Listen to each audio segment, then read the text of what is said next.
lagi kita pada pertemuan ke-8 masih dalam konteks daring. Kita masih lanjut materi induksi matematika. Sekarang kita lihat penarikan kesimpulan. Penarikan kesimpulan itu ada 3. Yang pertama adalah modus ponens, yang kedua adalah modus tollens, dan yang ketiga adalah silogisme. Ya, kita lihat modus ponens.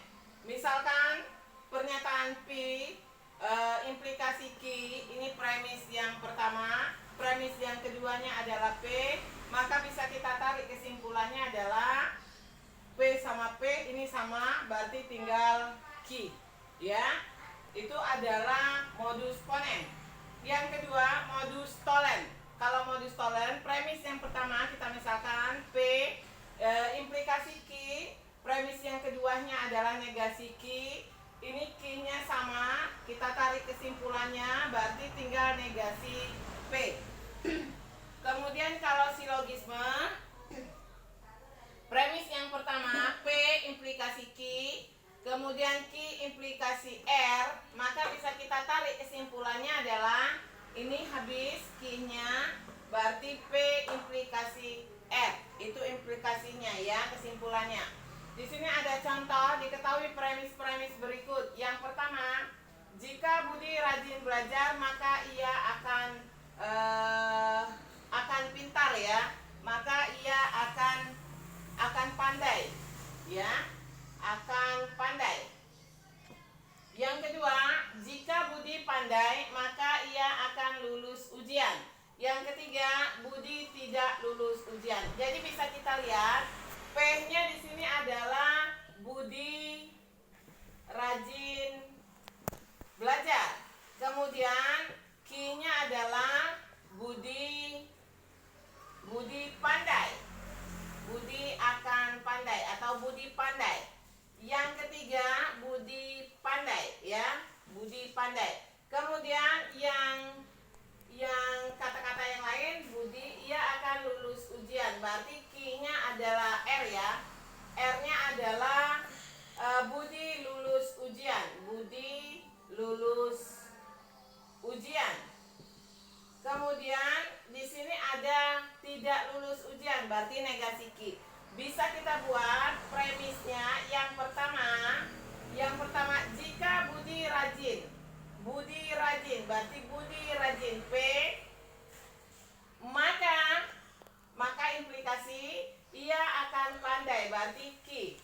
Ya, yang kedua jika Budi pandai Q implikasi maka ia akan lulus ujian, maka R. Bisa kita tarik kesimpulannya adalah Q-nya sama-sama Q habis, berarti tinggal P implikasi R. Kemudian yang ketiga Budi tidak lulus ujian. Budi tidak lulus ujian. R-nya adalah Budi lulus ujian. Kalau tidak berarti negasi R. Maka bisa kita buat kesimpulannya adalah R-nya habis, berarti tinggal P. P ini negasi P. P-nya tadi adalah Budi rajin belajar. Berarti ini adalah Budi tidak rajin belajar ya. Ini contohnya. Kemudian ini ada soal ya, ada 4 soal. Pertanyaannya sama, kesimpulan dari premis-premis berikut. Yang nomor 1 negasi P implikasi Q, Q implikasi R. Kamu cari kesimpulannya berapa ya. Yang nomor 2 P atau Q, P atau Q, berarti konjungsi atau disjungsi atau ini. Kamu bisa lihat lagi, buka lagi. Kemudian premis yang kedua ini negasi Q, maka kesimpulannya apa ya, kesimpulannya yang dicari adalah kesimpulannya. Yang nomor 3, jika penguasaan matematika rendah maka sulit untuk menguasai IPA. Premis yang kedua, IPA tidak sulit dikuasai atau intek tidak berkembang. Premis yang ketiga, jika iptek tidak berkembang maka negara akan semakin tertinggal. Ini soal nomor 3. Kemudian soal nomor 4, jika Budi rajin belajar maka ia akan pintar. Ini premis yang ke-1. Premis yang kedua, jika Budi menjadi pandai maka ia akan lulus ujian.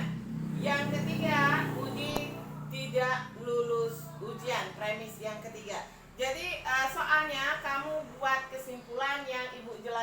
tadi seperti ini, ya.